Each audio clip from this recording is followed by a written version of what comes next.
שלום וברוכים הבאים. היום אנחנו הולכים לדבר על משהו שבאמת יכול לשנות את כללי המשחק במחלקות כספים. נפרק לגורמים את מהפכת ה-AI בתחום הפיננסי, ויותר חשוב נראה איך אפשר לקחת את כל זה ולהפוך את זה למשהו פרקטי שאפשר להתחיל איתו כבר ממחר בבוקר. אז קדימה, בואו נתחיל. אוקיי, בואו נתחיל ישר עם מספר אחד שתופס את כל הסיפור. 80%. תחשבו רגע מה זה אומר.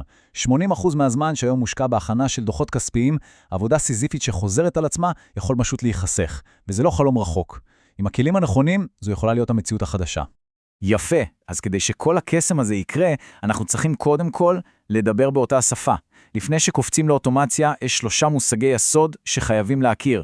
הם המפתח לתקשורת נכונה עם העוזרים הדיגיטליים החדשים שלנו. המושג הראשון הוא BKM. הדרך הכי טובה לחשוב על זה היא כמו על המוח של כל המערכת. כן, ממש ככה. זה מאגר הידע המרכזי, המקום האחד שבו כל הנהלים, כל התבניות, כל המדיניות של החברה נמצאים. כל מה שהבינה המלאכותית צריכה לדעת כדי לעבוד נכון, יושב בדיוק שם. המושג הבא הוא SOP. אם ה-BKM זאת ספריית הידע הענקית, אז ה-SOP הוא כמו מתכון מדויק למנה ספציפית. זה קובץ ההוראות שמנחה את הסוכן שלב אחרי שלב בצורה הכי ברורה שיש. איך לבצע משימה אחת מההתחלה ועד הסוף. בלי קיצורי דרך ובלי טעויות. והחלק השלישי והאחרון בפאזל הזה הוא הסוכן, האג'נט. וזה תכלס העובד הדיגיטלי שלנו.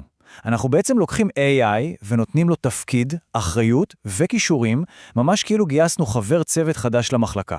ופה זה נהיה ממש מעניין כי אפשר להתאים את הסוכנים האלה לתפקידים שכולנו מכירים. למשל, אפשר ליצור סוכן שהוא קונטרולר, שתפקידו לבדוק עבודה ולוודא דיוק. אפשר ליצור מנהל מערכת שמעדכן את בסיס הידע, ואפשר גם אנליסט שאוסף נתונים ועושה ניתוחים. כל אחד והמומחיות שלו.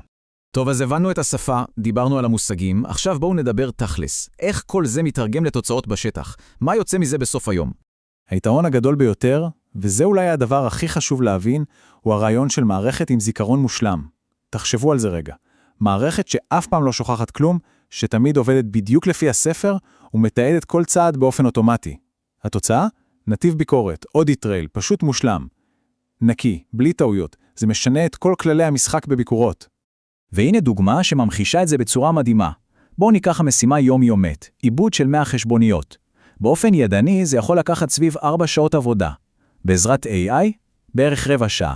אבל זה לא רק הזמן, תראו את ההבדל בדיוק. 0 טעויות אנוש, ותיעוד אוטומטי ומלא של כל פעולה. זה פשוט עולם אחר. אוקיי, מספיק עם התיאוריה.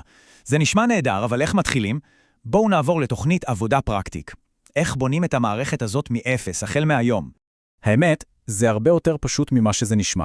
בסך הכל 4 צעדים כדי להקים את השלד. בוחרים מיקום במחשב, יוצרים תיקייה ראשית אחת, ובתוכה מקימים 5 תיקיות משנה. זה הכל, הקמנו את המשרד הדיגיטלי החדש שלנו. בואו נראה איך זה נראה. וככה זה נראה, משרד דיגיטלי, נקי ומעוגן, יש לנו אינבוקס למשימות שנכנסות ואוטפוט לעבודות שבוצעו. ולצדן התיקיות שמכילות את המשאבים שלנו, ה-BKM שזה המוח, ה-SOPs שזה ספר ההוראות וה-Agents שזה בעצם הצוות עצמו. הכל מסודר, הכל במקום.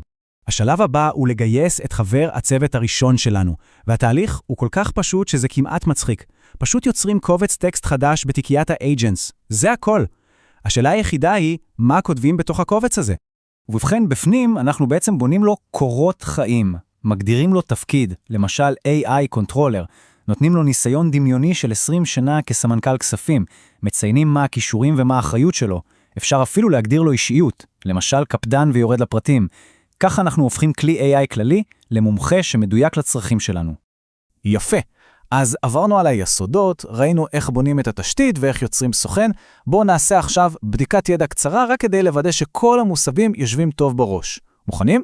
שאלה ראשונה, זוכרים את תיקיית ה-BKM? מה בעצם התפקיד המרכזי שלה? בדיוק, היא הזיכרון, המוח של המערכת, מקור האמת היחיד שבו נמצא כל הידע וכל הנהלים. מעולה. אוקיי, ממשיכים. שאלה הבאה, מה זה בעצם קובץ SOP? נכון מאוד, זה ספר המתכונים. כל קובץ SOP הוא מדריך הוראות מפורט, צעד אחר צעד, שמסביר לסוכן איך להשלים משימה ספציפית אחת. יפה מאוד. ושאלה אחרונה לסיכום, מה זה סוכן במערכת הזו? מעולה. הסוכן הוא העובד הדיגיטלי שלנו. זו פרסונת ה-AI שהגדרנו לה תפקיד, כישורים ואחריות, כדי שתבצע עבורנו את העבודה. ועכשיו, אחרי שיש לנו את כל הידע הזה, נשארה רק שאלה אחת, והיא אולי הכי חשובה. היא לא חלק מהמבחן, היא בשבילכם. תחשבו רגע, מהי המשימה הראשונה במחלקת הכספים שלכם שהייתם רוצים להפוך לאוטומטית? זו נקודת ההתחלה שלכם.